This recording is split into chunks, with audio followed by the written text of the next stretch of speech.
All right, today on the podcast, I have Shawn, who is here to talk about budgeting with ADHD. So, Shawn, welcome to the Debt Free Mom podcast. Thank you for having me. So, before we jump into some of the troubleshooting and problem solving to get you into a spot where budgeting feels a little bit more motivating or exciting or something that's manageable in your life, can you tell me a few of the things that you've maybe tried in the past? What are some methods or ways of budgeting that you've had the best intentions and written down that seem to fall apart along the way? So, the things that I usually end up doing is I actually keep a notepad here on my desk where I work because I work from home. I will go through usually around the first of the month and around the 15th of the month because I get paid twice a month. And I actually go through all of my accounts because I've actually got several where I split everything up to make it easier to figure out where I'm paying things out of. And I will go through to catalog, okay, these are all of the bills that I'm paying. This is how much are being paid, when. And that way, hopefully, I'm able to stay on top of scheduling everything to be paid because so many places don't like advanced scheduling.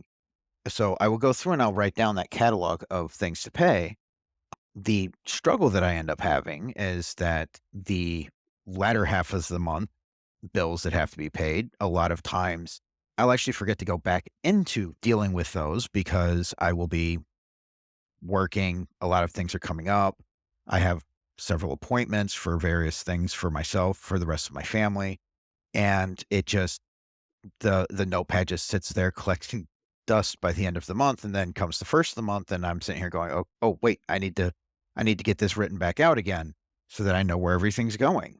And then I get into one of the utility bills and I'm sitting there going, well, why is this one that only goes up by like $60 a month at 300?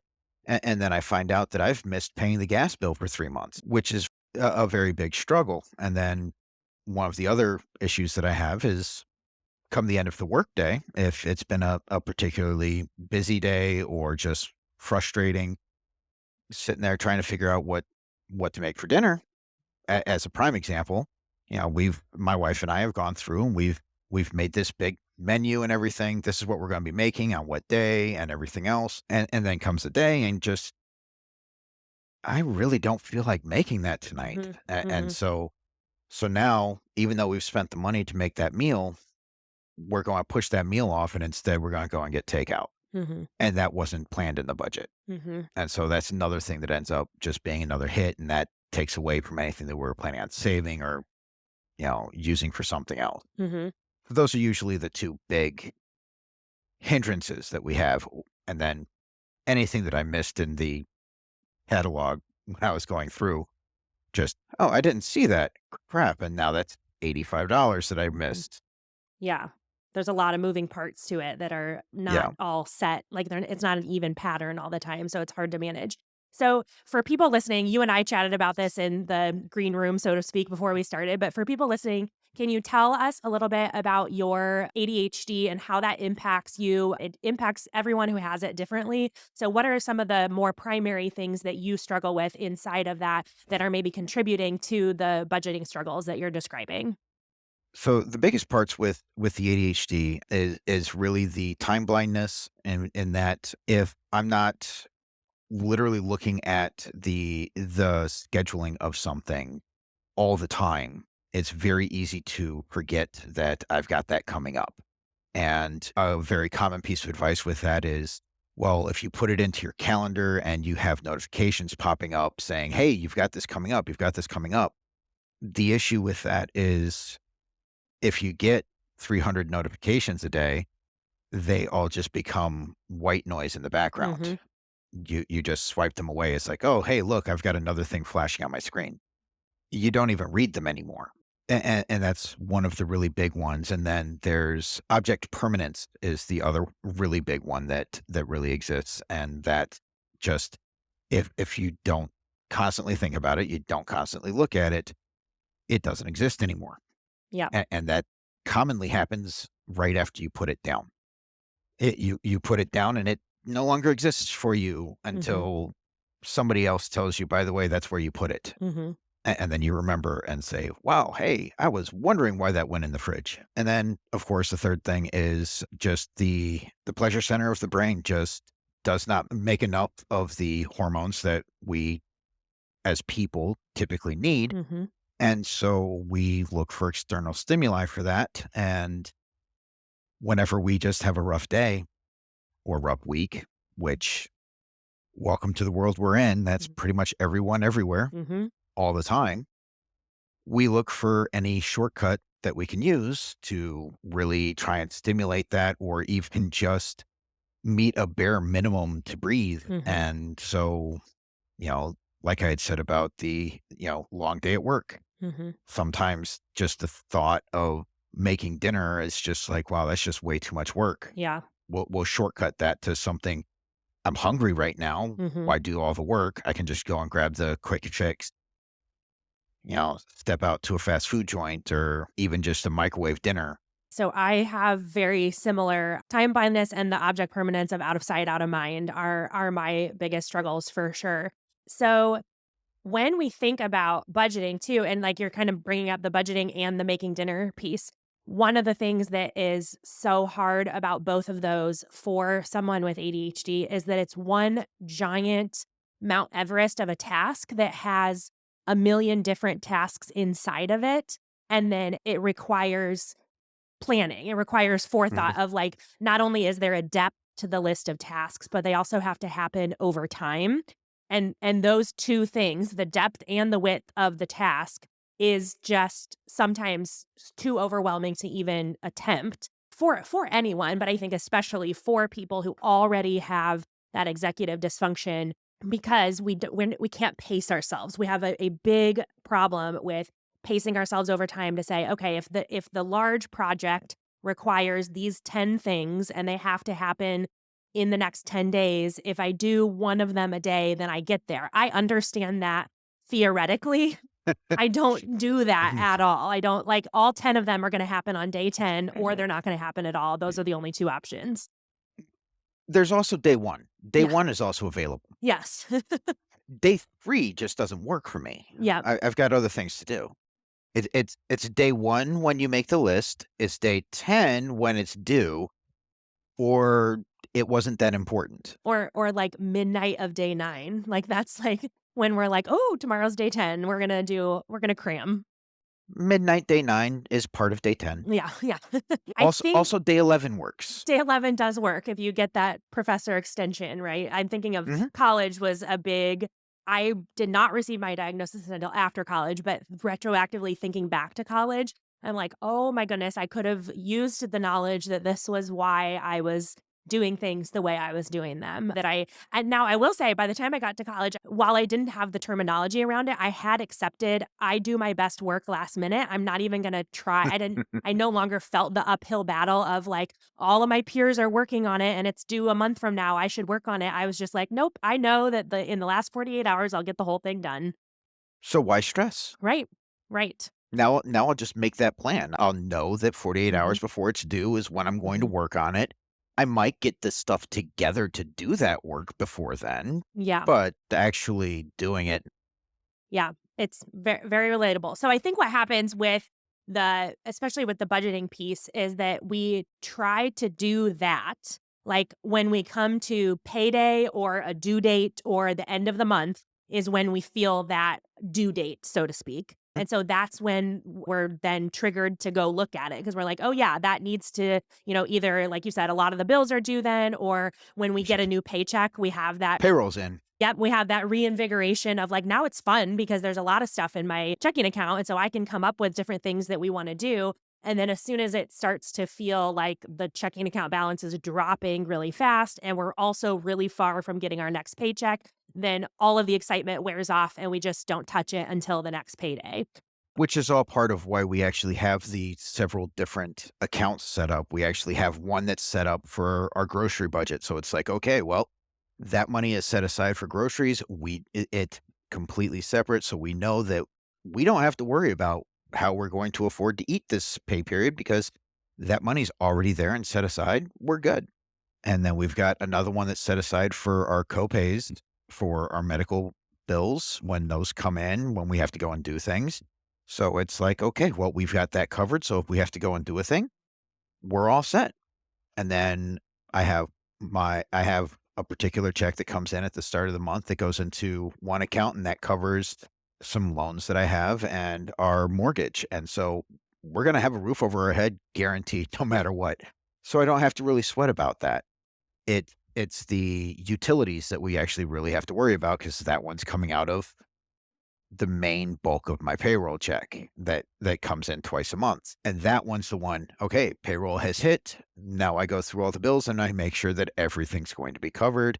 And so once I know everything's covered, now I need to know how much I've got left for any other incidentals that come up. And that's where the juggle comes in. And then where things like, in particular, the one that really gets on my nerves is our T-Mobile bill because that one is due on the 16th. I My payday is on the 15th.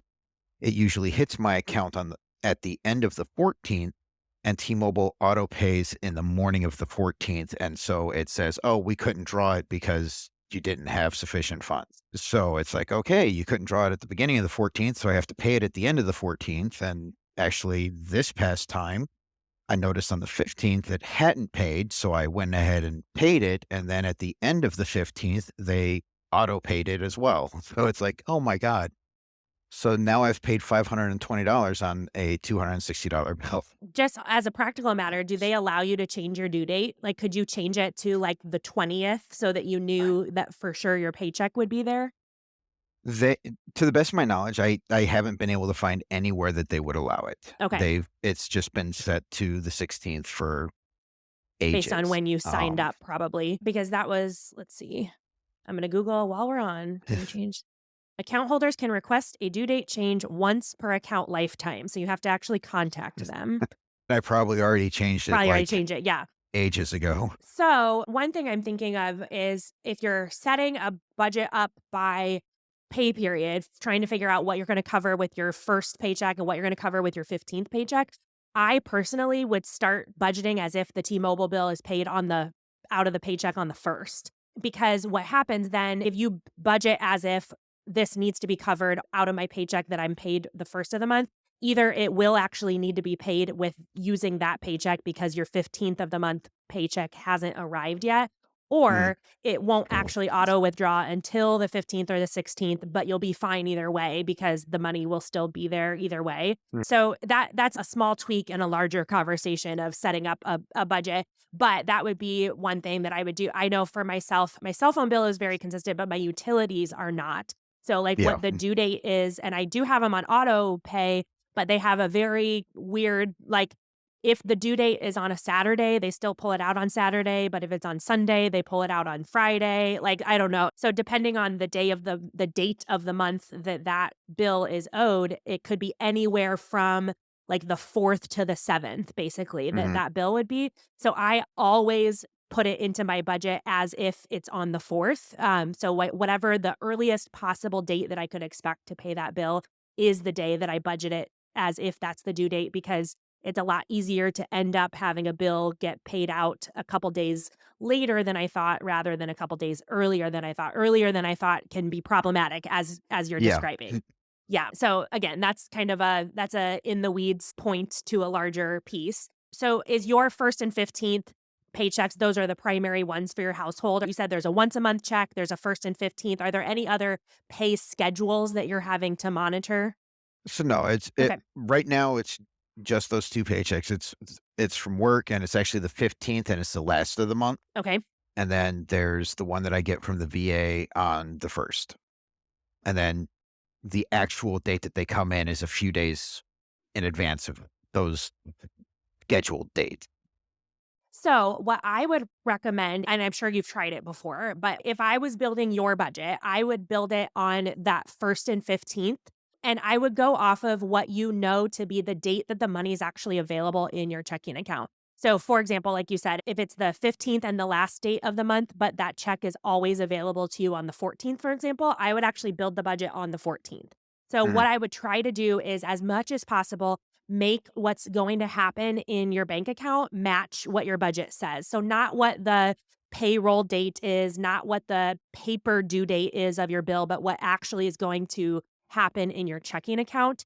be the thing that is recorded in your budget, because if we can make budget and bank account match as much as possible, then it's just one less thing that we have to hold in your head. Because if, for example, if we write down that the bill is due on the 10th, but we know it's always withdrawn on the 7th, if we try to budget as if it's on the 10th, then we have to actively remember that it's actually going to come out on the 7th, as opposed Mhm. to just budgeting as the bill is on the 7th. It will just minimize how many, like, oh, I know that I wrote down 10th, but it's actually 7th. And so then that just adds to a list of details that we have to be conscious of, which is hard to do.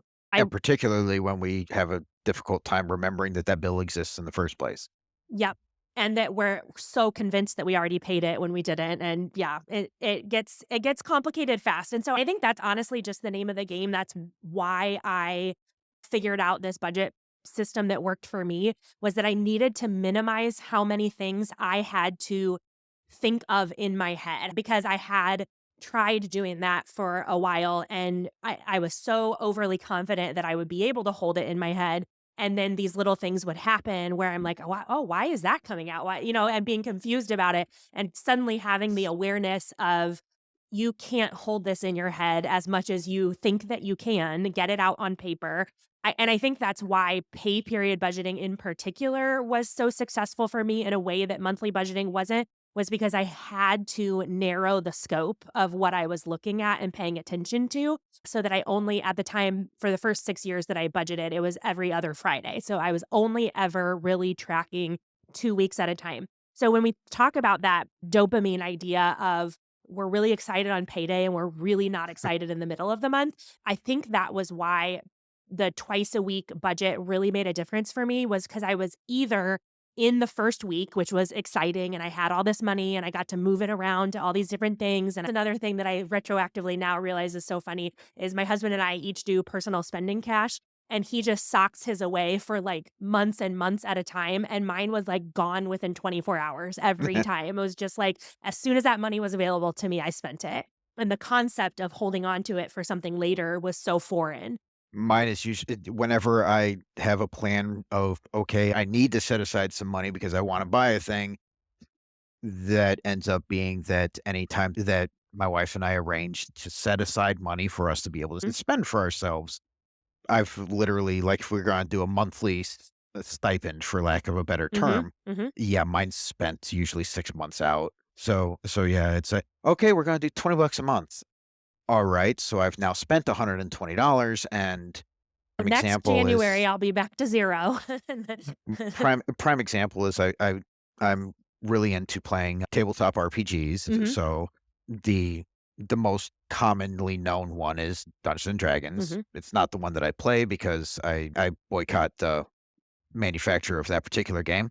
But the one of their competitors, they have an adventure out that, to purchase the stuff for it, is gonna cost me $120. And so I've been sitting here now for the last 4 months trying to figure out where I'm going to come up with that. Mhm, And unfortunately, luckily, actually, I should say, for me, I have been able to get my priorities straight, and that I've been able to prevent myself from triggering the reflex purchase that is mhm, a very big thing for a lot of people with ADHD, going, "Oh, hey, I've got $120 in the mhm, account. mhm, I've got $120 available on my credit card. I can go ahead and get that right now." mhm, Except I'm trying to get my credit score up. mhm, A good way to do that is to bring down my balances on my credit card.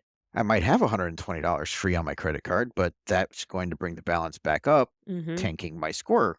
That's not gonna work for me. And that what So you're describing is so true, is that, like, it's not that we don't know those things, right? Like, it's not like, "Oh, well, you don't understand how it works," or whatever. It's like, "No, we understand, like, we get it," but there's just this gap between what we understand and then what we decide to do, and that's that executive function motivation that is just, it's like a wild thing that we're trying to rein in, and we just can't.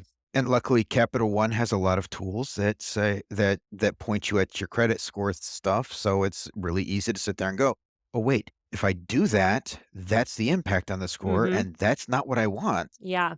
And so, but I know a lot of people that do have ADHD. even with those tools in place and Mhm. even with that knowledge, it can still be a struggle, and, Yeah. I mean, I am sympathetic towards them. It's taken a lot of work to get to being Mhm. able to finally say, "Hey, wait." I mean, when I got out of the service, I got a severance check from them, and one of the first things I did was drop $6,000 on computer Mm. parts, and I Mhm. was supposed to be saving the severance check for a down payment on a house, but we hadn't picked out the house that we were gonna put the down payment on, and I wanted to build these 2 computers, Mhm. and so I built the 2 computers instead. And this was, like, 15 years ago, Mhm. and I hadn't done the work yet, so that's the struggle. So, like, with the pay period idea, I think that's why I found success with it is that I was able to narrow the window of time, and even with my time blindness, I can understand or conceptualize 2 weeks. Like, it was within my window of, like, that felt immediate to me in terms Mhm, of, groceries or whatever it was. If I tried to do a full month, the end of the month, if it's the 1st of the month, the 30th of the month felt like 5 years away. It, like, felt mhm, inconsequential. It was like, "Oh, what I do right now is not going to have any impact on the 30th of the month." Well, lo and behold, month after month after month, what I did on the 1st of the month had a giant impact on what happened on the 30th of the month. It's just that pacing ourselves, and that I think that is what happens a lot of times is we see the money, so we have a misplaced value on the balance in our checking account, where we think that that is guiding our decision making, that if there's money there, I can spend, and if there's not, then I can't. But what's actually happening, and again, this plays into the object permanence, is what is actually at play is that the money that's sitting in that checking account is already spoken for. It hasn't exited for those bills yet, right? Like the T-Mobile, mhm. the auto pay, the utilities, it hasn't exited for that yet, but it is already spoken for, as in it needs to be used for those things. But when we log into our bank account and look at our bank account balance, that's not what we see. That's not Yeah. what is in front of us. And so all we see is the checking account has $2,500 in it. So I can go buy something for $200 and it's going to have, quote, no impact on my finances. When if we instead set up a list of this is my income and these are all the things that I need to pay with that check, what is left, I would then, if I was looking at that number with as much weight or as much value as I was looking at my checking account balance, I would realize very quickly I actually can't spend something for $200 unplanned. It's not there. So I do know that for myself, I had to essentially not stop looking at my bank account, but stop looking at it to tell me what I could do. And so the only way I was able to do that was by having a budget that felt manageable, that felt realistic, and that was on my phone. So that's another big thing is that if I make budgeting be a separate activity from all the other activities I'm already doing in my life, I'm just not going to do it. I'm not, if somebody's like, sit down for 30 minutes and just look through all your transactions and enter everything into a spreadsheet and all that, that has a 0 dopamine rating score, Mhm. right? And Yeah. so that is just like not, and I like spreadsheets, but that is still just like that has no upside to me.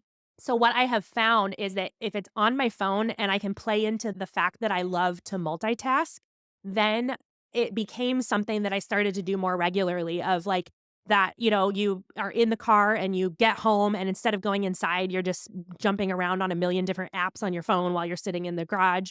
I have learned that Google Sheets can be one of those and that I can look at where am I at in the numbers instead of using the checking account balance as the thing that could tell me what to do. So now obviously that does require having a budget that is accurate that we can rely on, but I do know that putting in the work to establish that in a way that fit into my life and fit into the fact that I didn't want budgeting to be this big to do did allow me to see the big discrepancy between what I falsely believed was available based on looking at my checking account versus what the budget could actually tell me. And I think over time, that enjoyment or that brain tingle almost of like Mhm. knowing where I'm at, of like, I can't visualize where I'm at in the pay period and how much is left.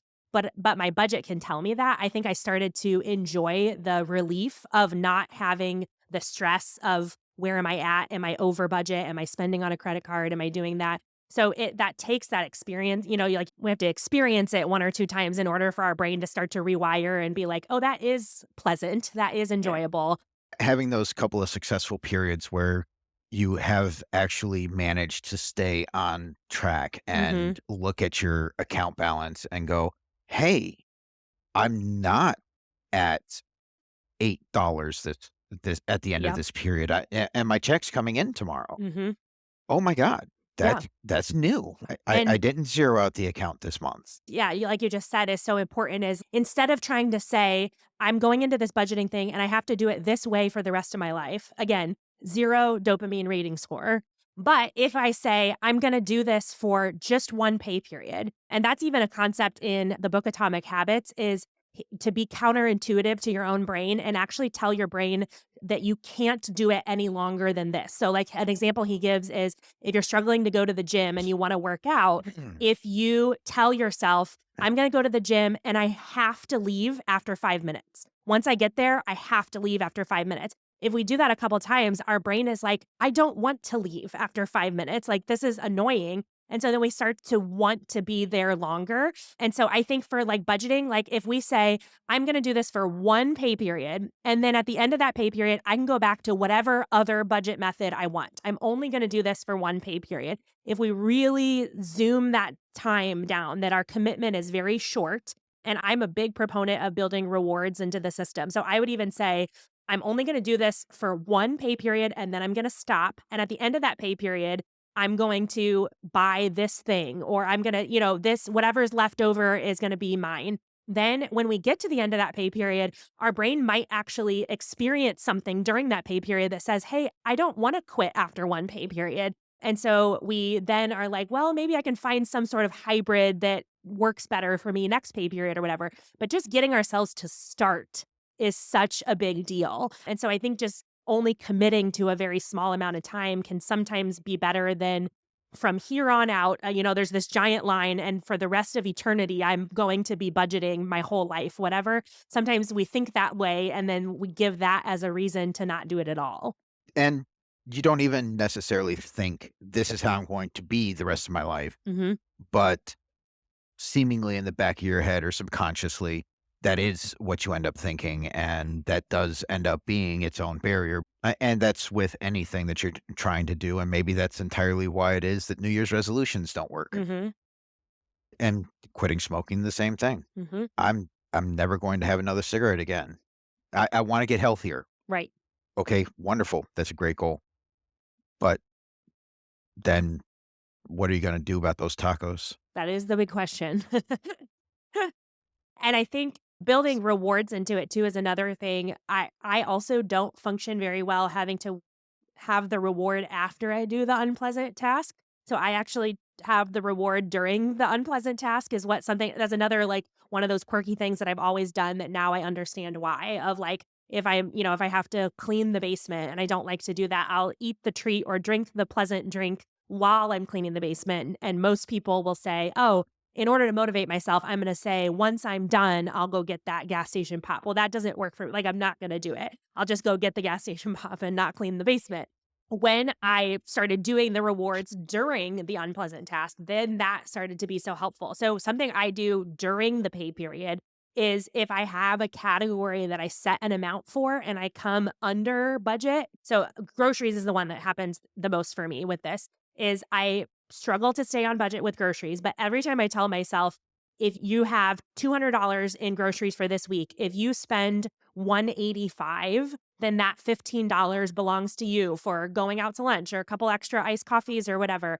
Am magically able to stay at 185 in the grocery store if I know as soon as I leave the grocery store, I get to go spend that $15 and it belongs to me as personal spending cash. And then in the total, I stayed on budget. And that's I've talked about that before. Some people who are very type A budgeters are like, well, that doesn't make any sense. And I'm like, well, I'm not a type A budgeter. So that sounds a lot like man math when it comes to tools.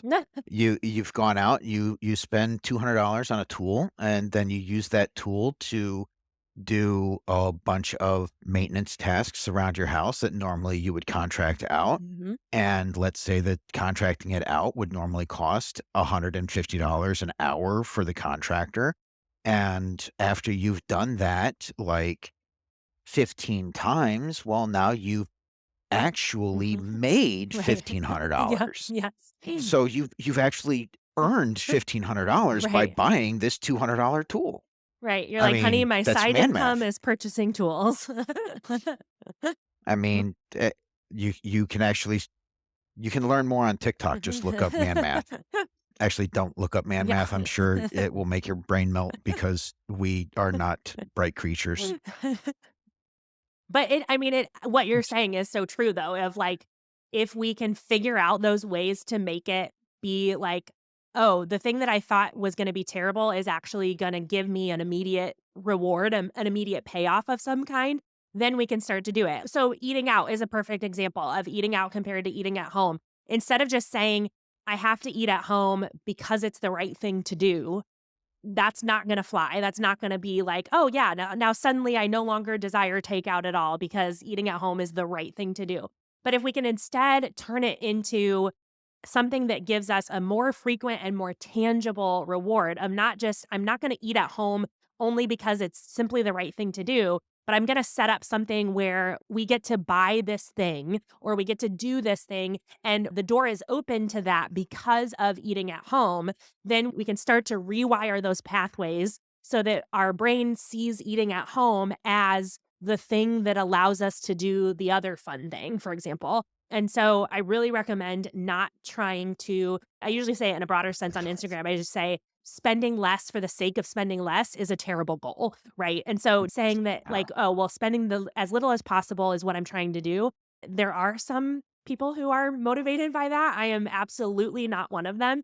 But spending less on something that we just value less so that we can spend more on something that we value more, hinging those 2 things together can start to create the motivation that maybe wasn't as much there before. So my wife and I actually put a 3 by 5 card up on our microwave above our stove. It's saying with I'm pretty sure it's a quote, more than likely from you, regarding basically eating at home rather than going out allows us to pay down our debts so that we can, in the future, spend more on ourselves and things that we wanna do. Love it.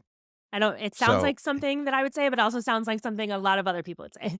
so my wife only follows a few budgeting gurus. One of them has a program that focuses more on a 70-20-10 budget split and utilizing 7 different accounts for breaking up your budget. Mhm. And we've tried utilizing their techniques. Unfortunately, I don't think it really worked.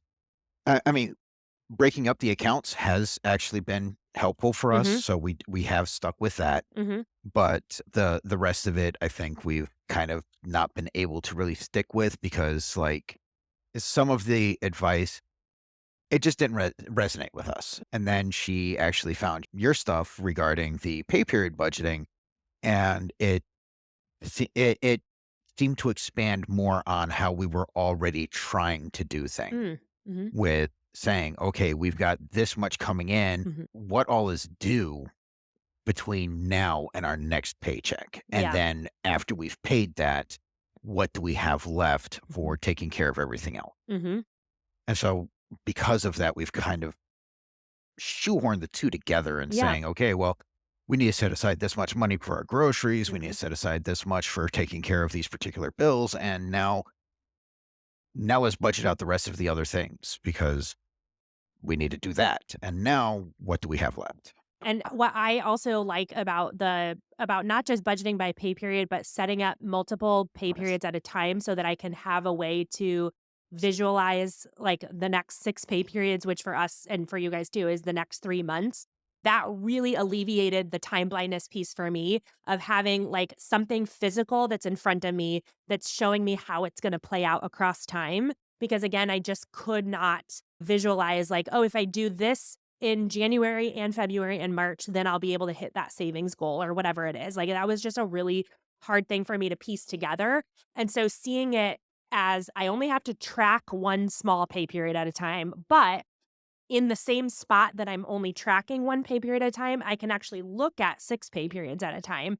Gave me the chance to I say that it's like a blend of a budget and a calendar. It's a schedule for my money of when these things come in and then these things go out and then the next paycheck comes in. That really allowed me to conceptualize it better. This is gonna be the way that my money flows in my bank account, whether I look at it this way or not, like, right? Like, whether I write it down this way, pay attention to it this way, or track this way, this is going to be the actual influx and exit of my money across time. And so having a way to look at it that way has really helped to be okay with things not happening right away, which that's another hard part about ADHD is that it's either now or not now. Those are the 2 times I have. And so having something that was external to my brain to say, it's not in this pay period, but it is in next pay period, and it's already there and it's written down has given me a much higher success rate, even if it's not perfect, but a much higher success rate of saying, I'm okay with not buying it right now because I know that next pay period starts in 6 days, and that thing that I want to buy right now is budgeted for in 6 days. I can do that. I can handle that. Mhm. But when we see it as the now or not now binary choices, that those are the only 2 things, is I'm either buying it right now or I'm never buying it, then we buy it right now. And Yeah. so giving that visual picture of the way that I can make the things that I wanna buy possible, even if it's not gonna happen right now, has, like I said, not given me a perfect success rate, but increased my chances of being okay with waiting across time, which is that harder piece too. And so I love what you said about, like, breaking down your accounts too, because I think anything we can do to make the task smaller is a higher likelihood of sticking to it. And so because of what you're doing, breaking it down into groceries goes here and mortgage and loan payments goes here, you're giving yourself a smaller box that you have to stick to that incidentals account, for example, and Well, so just narrowing it is helpful. particularly with the mortgage and those loans, what makes that particularly helpful is that since that's all that comes out of that, once I've got that dollar value there, okay, that's how much it needs to be in that account, nothing else. Mhm. I can skim off the little bit extra that is left into the other account that's at that bank, and then I can just forget that account exists. And in fact, actually right now, I haven't even looked at that savings account, which is where all of that sits, or the checking account that's at the same bank now for over a week and a half. I've looked at it previously to make sure that all of the balances are correct and that everything's paid out appropriately, just to make sure that everything is on the up and up. But otherwise, no balance checks to see where everything's at. And it's just one of those, okay, everything's kosher. Who cares where everything's at? Because it's all paid. Who knows what my balances are because, well, it's not in the hole and I don't need it right now. Now, if we come up to a spot where our checking account that we usually spend out of does hit a snag where we're broke, I can go and look at that other checking account and go, okay, do we have what we need to cover that? So it does kind of become an emergency fund. Unfortunately, it's nowhere near where we need it to be, but it is nice to have it there. I wonder if now that I'm listening, I would try a budget that only covers whatever has to happen in the incidentals. Have you tried making a budget by pay period that's only for what comes in and out of that one account, not your big picture overall, not what's covered in your groceries and the mortgage and all that stuff, but like I would I would try a budget that is only for what you're trying to track in that incidental account because it sounds like that's the pain point. That's the problem area that, like, you've kind of pieced together a more automated system for your other accounts. It's just staying on track with what's happening in the available to spend account, so to say. So I would give that a try if you haven't before, of having a very small budget that has a very short list of categories and this is all we have to pay attention to. So for the most part, that's kind of what I do. I do keep track of what's going on in the account that has my mortgage and the loans, just because I do need to know what is going on there.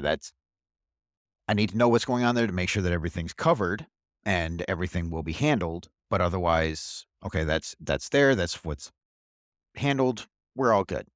And then otherwise, just making sure that the utilities and gas for the car and so forth, that's where 90% of my focus is at, which is coming out of that main account where my payroll goes.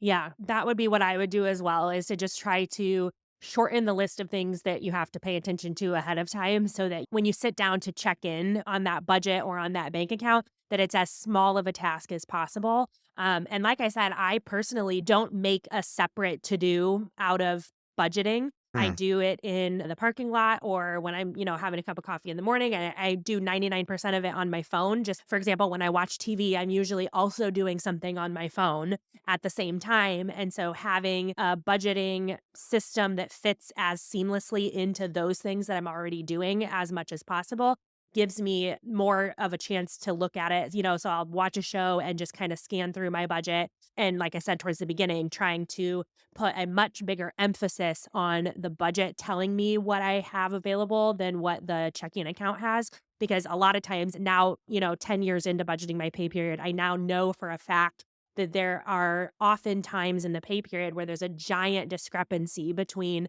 my bank account having several thousand, and then if I look at my budget, it says your budget buffer is $125, but at the yeah. same in the same moment, there's a couple thousand in my checking account. And so I've learned that that's the inaccurate one and this is the accurate one. And so it takes time and practice. But if I think, ooh, I should probably check in on my money, I haven't looked at stuff in a while, I'm opening the Google Sheets app to look at my budget, not opening the Chase Bank app to look at my balances, which is what I used to do and what a lot of people do still. Do you have any other questions or things you want to talk or even things you want to share with the people who are listening about your experience with ADHD and money? I don't think we landed on like you're going to walk away from this conversation and all your problems are solved, Yes, but hopefully just dialoguing about it with someone who has a similar brain can kind of open some more ideas or possibilities oh. for what you're already doing because it sounds like you're already doing a very good job. So for the most part, I do actually feel like I do a great job. Like I said before, the big issue is when I happen to miss a schedule because I do most of the tracking of where everything's at the beginning of the month, and then the items that are due, the utilities that are due towards the end of the month, I don't actually get back to because I got the notification that it was due on, for example, the 26th of the month. I got that notification on the 5th, and I don't see anything about it again until the 5th of the next month. And then when I go and check, it's like, wait a minute, how is that bill 300 and some dollars, 400 and some dollars? Oh, it's because I forgot to pay it last month. And now I'm juggling this now a huge bill. And so I have to figure out how I'm going to fit that into the budget. There's no room for it in the budget because I don't have enough to cover that and everything else. So now I have to do a half payment. Well, can I schedule two half payments to be able to fit it into my budget?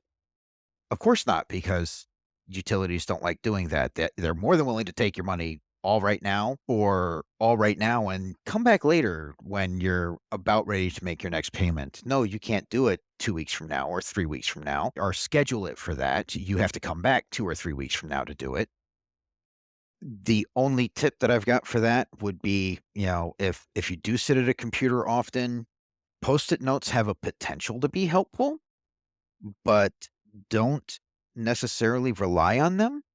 Maybe try to have a friend or partner or somebody that you can trust touch base with them and maybe see if they'd be willing to provide reminders at certain points. Maybe they're more susceptible to notifications and can work with you, but don't try and dump it on them. If you've taken it on you to do the budget, don't just sit there and go, "Well, this is too much for me. I keep failing at it." You do it. At most, try and buddy with them.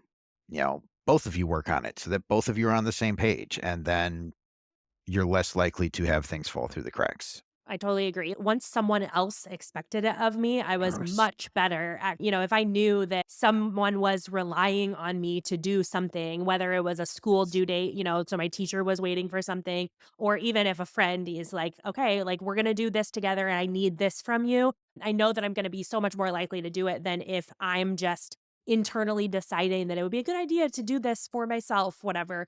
And so I am the same way as you, by the way, when you mentioned that I Like, a lot of people with ADHD find success with alarms. I don't at all because I just dismiss it. Like, I can set an alarm and I can say, "Take the trash out," or whatever. I just dismiss it and I don't do it. So I don't find that that guides me well. It would be really helpful if these digital assistant apps would actually say what it was. The alarm goes off and it says, "You need to take out the trash." I really wish that the things that were happening on these TV shows where it says, "Hey, it's time to take your meds." Okay, I'll take my meds now because it says it's time to take my meds. Instead, what do we have? Did-a-dink, did-a-dink, did-a-dink, swipe. Well, that doesn't do me any good. When I first went on to ADHD medicine, my husband put a 9 a.m. alarm on his phone. And then he would say to me, "Go take your medicine." And I would do it every time. It's just like that worked for me. But if I had a 9 a.m. alarm on my phone, same thing. I would just snooze or off or whatever and Snooze, just, stop, yep, wipe. yep. But him, like hearing his phone go off and then having him look at me and say, "Hey, go take your meds," it was like, "Yep, got it. I can do it. No problem." So yeah, I do think that if you have someone, and it doesn't even have to be someone who you're managing money with, it can just be anyone who's willing to support you Mhm. and say, if somebody who does respond very well to alarms could then, like, if someone called me and said, "Your utility bill is due tomorrow, log in and pay it," I would do it. And so I think that's a really great tip. Is first of all, I think that happens a lot with ADHD, is a stigma around that means that I'm somehow like super dependent and I'm like, I'm not capable, or I'm not, it's like a weakness of mine that my husband has to set an alarm instead of me setting an alarm. Why can't you just set an alarm? Why does he have to set an alarm? I think just like completely letting go of that, as like, if it's going to help me, it's going to help me. And I don't care where the source of that help comes from. Being able to let go of that then gives us the ability to just look out for whatever support does actually help us. We have other things that are our strengths. A lot of times they happen to be related to our hyper focus. We find something that is interesting to us and we're able to hyper focus on it and we're able to deep dive on it and we're able to dig up information about the thing that nobody can find and are able to do it well. For you, it happened to be the paper grid budgeting. So you were able to do very well with it. Unfortunately, there's other things that we don't do quite so well with. And a lot of times it's related to time blindness and object permanence. And to anybody who happens to have a friend with ADHD that hasn't responded to you for a while, go knock on their door. They do remember you. They just aren't that great with notifications on their phone. Yep, 100%. Yep, they care about, like, and that's a big thing too, is that, like, me not responding or not reaching out is not at all an indication of how much or how little I care about someone either. It's just, but it can be perceived that way too. You That's said something that I didn't feel that there was necessarily something to respond to right, it. right, exactly. Yep, You yep. said it was raining outside. I mean, it sure is, It but did I sure is. need to respond to that? I have nothing more to say about that. It's so true. Well, very much enjoy this conversation, Sean, and I am very grateful that you were willing to talk so openly about it, because first of all, I don't have very many guys on the podcast, so that's already a win of broadening the horizons of the podcast. But then also just being willing to like talk about, like I said, I don't think we problem solved a whole lot like I was hoping to do for you, but I do think people listening will feel a much deeper insight into the way that our brains work. And either they know and love someone who has ADHD and they might have a much better, more compassionate sense of how we're wired and how we're moving through the world, or they either know that they do or suspect that they do and can find ways to copy some of the things that we have said have worked for us in their own lives as well. So I really, really appreciate it. I will say one other thing is that if tools that are provided just, for anything that you're struggling with, if you look out there and say, "Hey, this has tripped me up, that's tripped me up." I look for advice on it and everything that is suggested just doesn't work. It might be time to look into suggestions. For lack of a better term, it's commonly referred to on TikTok as neurospicy or neurodivergent. Look up tips for those for under those topics on how to handle what it is that you're struggling with.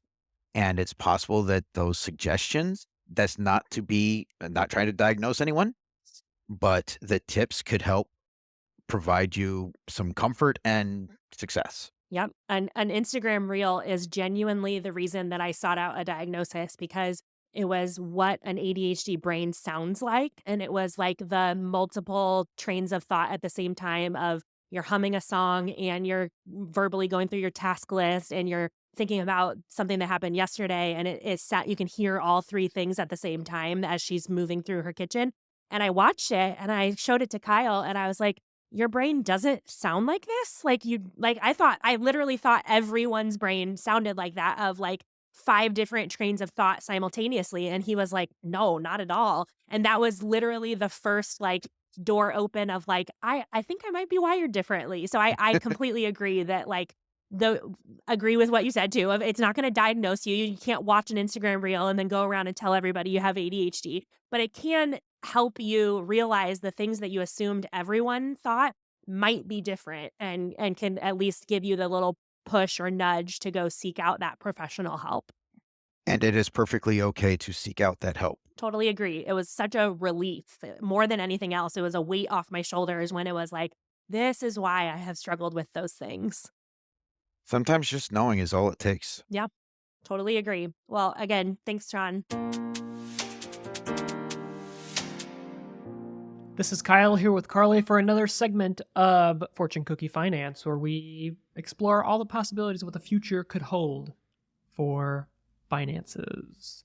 And today, I am a magic genie, and I can grant you 3 wishes as long as they relate to the American school system.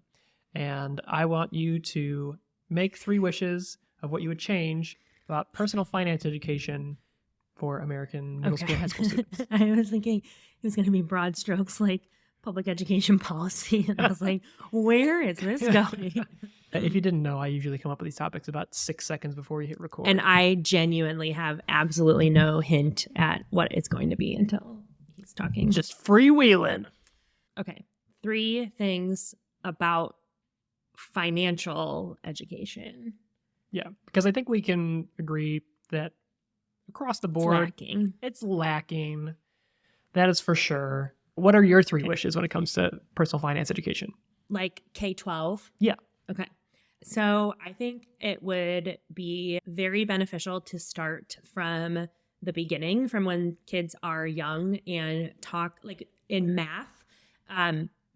For those listening, I do have experience teaching and being in elementary education and all that. So curriculum gives a ton of time to counting money, to identifying coins, to, like our first grader has spent a lot of time learning how to count groups of coins and make change and all that kind of stuff.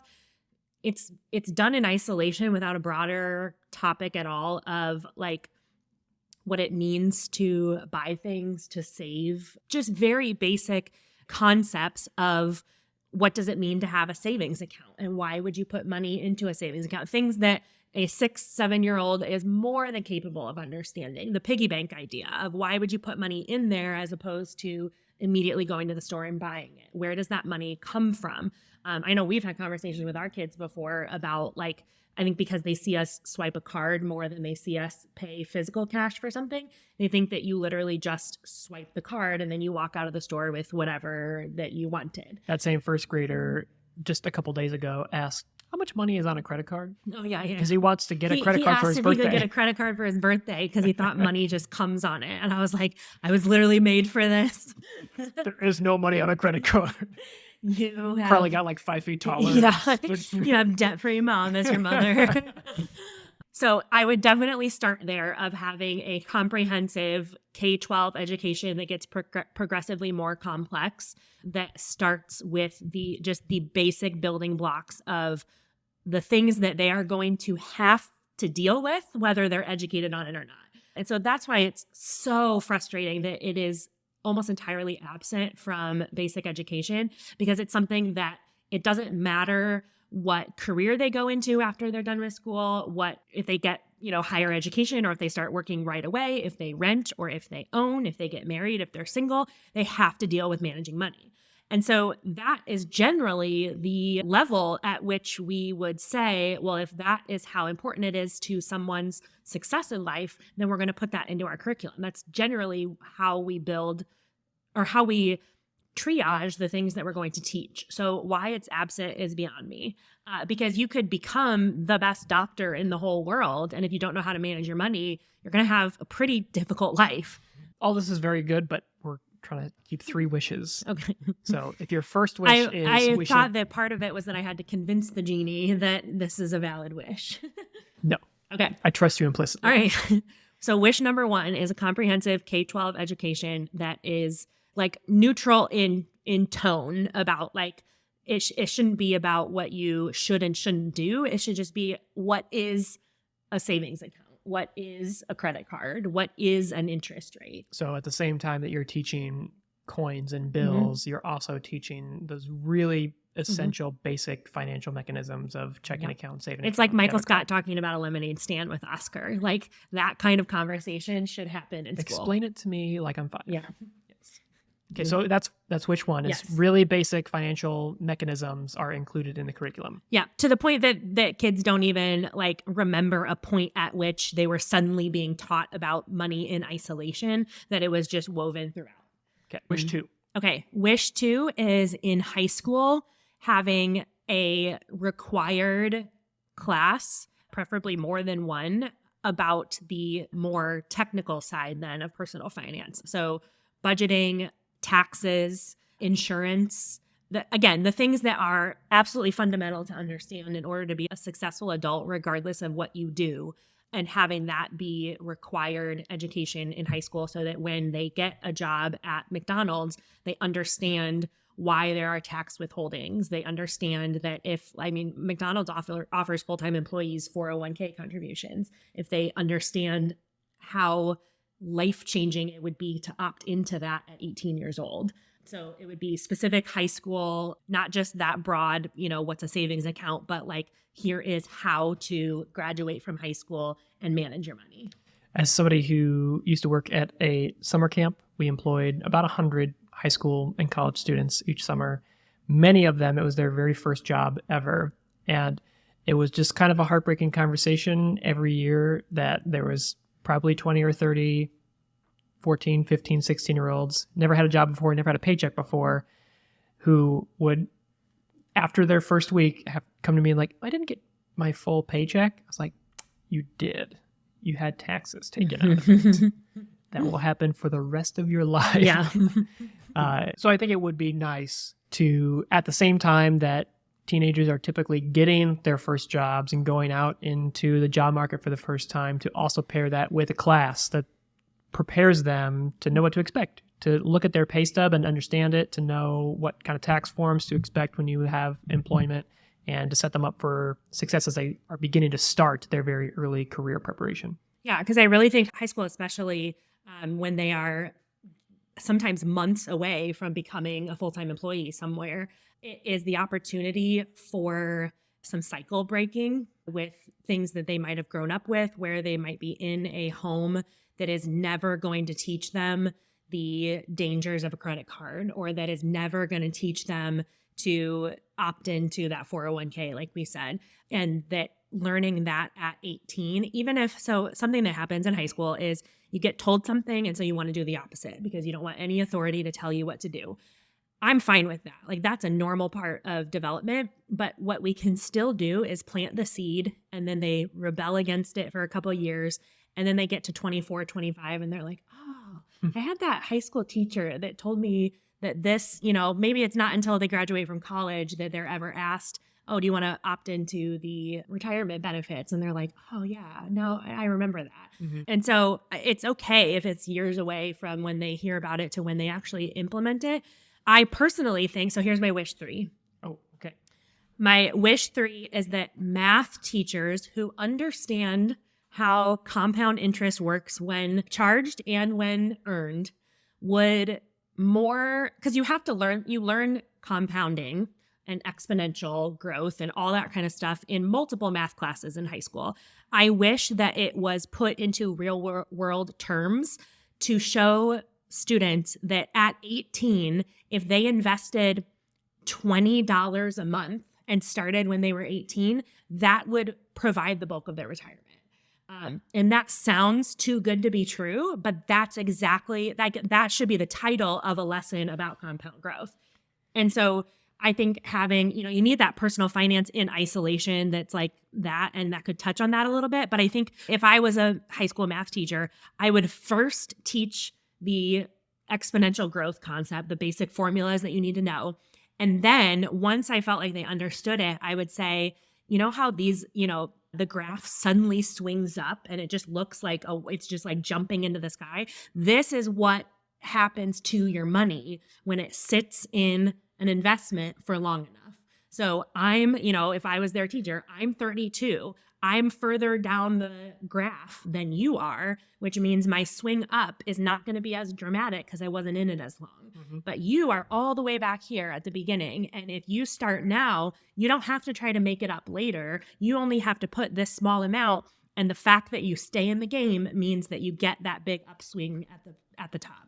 I know last year you did a call-in with a high school class for just like 30 minutes and basics of personal finance. But I do remember you sharing that story of one of the students was very interested in what you just explained and was asking specific questions like, well, if I put away $40 a month, what would that, if I put it $50? We opened a calculator. I shared my screen. I talked to this high school class. I shared my screen and he had a note, but I know that he did it. I know that he went home and did it because he's going to be a billionaire. He will. And I want to cut. I want to share. But I showed the graph and I showed, because you're only 18, 19, if you do, like I said, $25 a month, all of these years, all the way up to when you're 65, it's over $1 million. And he was like, well, that's 25 a month. What if it was 40 a month, like you said, which is $15 more a month? And so we plugged that into the calculator and you could just collectively see the light bulbs going off for them of like, what I don't have in money, I can make up for with time. Mm-hmm. And so that's my third wish, is that because we're already teaching those concepts in math, that we would give such a strong tie to not just the theory of investing, but how it would change their life. Because I wish that I understood that when I was a teen. I worked a very well-paying job in high school and I invested absolutely none of it. And my financial situation would look completely different if I had done the $25, $30 a month when I was 17. Absolutely. All right. Well, I am very sorry to mislead you, but I am not a genie. I cannot grant those wishes. Darn it. But, we'll keep working at it and maybe they will come true. See you next week. Thanks for listening to the Debt Free Mom podcast. If you want to join me as a guest on the show, go to dfmpodcast.com. The Debt Free Mom podcast is hosted by me, Carly Hill, and is produced, edited, and mixed by Kyle Hill. Music for this episode was written by Kyle Hill. Hit subscribe wherever you're listening to join in with every new episode as we grow our confidence and contentment in our personal finances.